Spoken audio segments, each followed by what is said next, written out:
history of propaganda. So, propaganda has been used in basically all of human history, even primitively, because the word just means, misleading or biased information. The first recorded use of propaganda was in 515 BC, and it was the Behistun inspection, which was used to sway the public opinion of people towards Darius I, who was the king of Persia.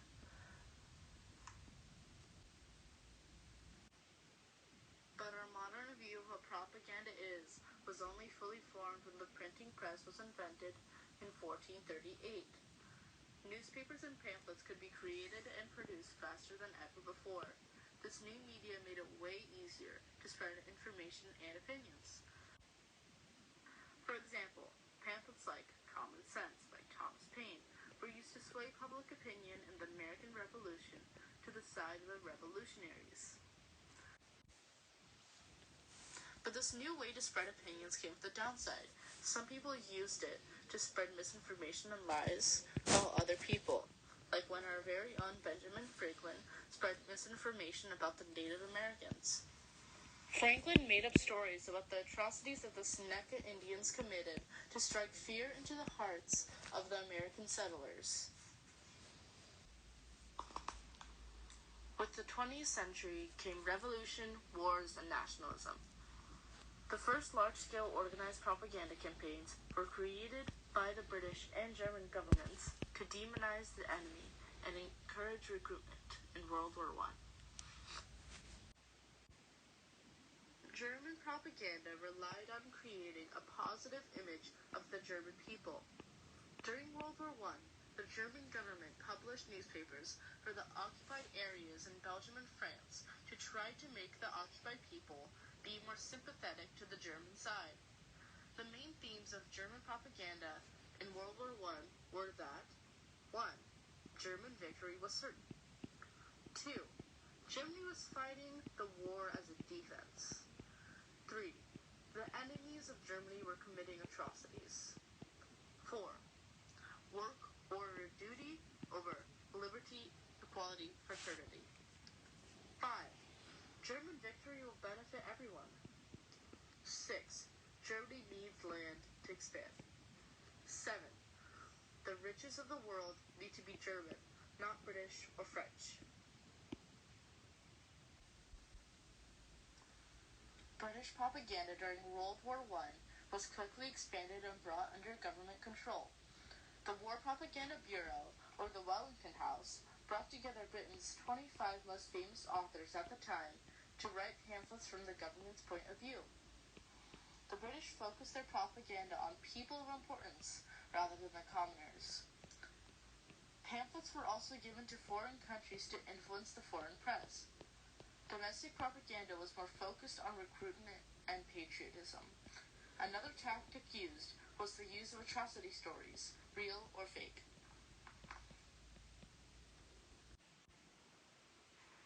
Even before the U.S. declared war on Germany in 1917, it had an organization called the Creel Commission, which goal was to sway American public opinion to the side of the government and its policies. The commission also encouraged censorship of the American press. After the war, the committee was disbanded due to wide outcry against it. Now we can turn into the Russian propaganda.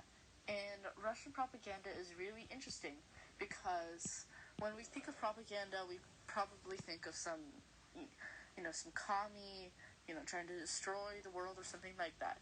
But before we can focus on communist propaganda, we have to focus on, or talk about the White Army's propaganda also.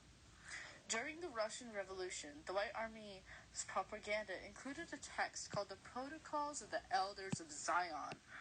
So, almost all the whites' propaganda was anti-Semitic, and it blamed the Jews for the communist uprisings and falsely accused the Jews of participating in a conspiracy to make the entire world a communist. Now, what's interesting about this insane and easily disprovable idea is that today the same idea is repeated by neo-Nazis. Red propaganda was less focused on anti-Semitism, and more focused on educating the public on Marxist theory.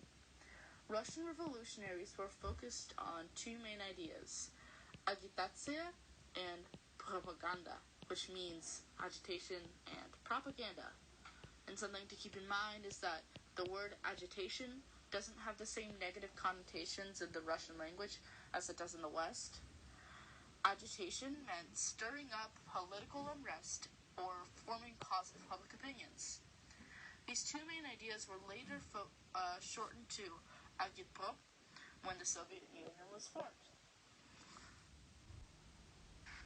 To recap what we just learned, German propaganda was about acquiring land that was rightfully German. British propaganda was about pamphlets and patriotism. American propaganda was made by the Creel Commission that was quickly disbanded after the war. The Russian White Army propaganda was focused on anti-Semitism and blaming the Jews for the Russian Revolution. The Red Army's propaganda was focused on educating the public on Marxist theory. Now we can move on to our final example of propaganda, and it's Nazi Germany. Taking a step back, what really interested me in this topic is how regular people can be indoctrinated and become people who commit atrocities and do horrible things. And I think a good example of this is Nazi Germany. I feel like it's important to recognize and understand why people have the ability to hate a group of people simply for being born the way they are. In Nazi Germany, Joseph Goebbels was the minister of propaganda, and his tactics were responsible for the death of millions. Nazis used caricatures of Jewish people to dehumanize them.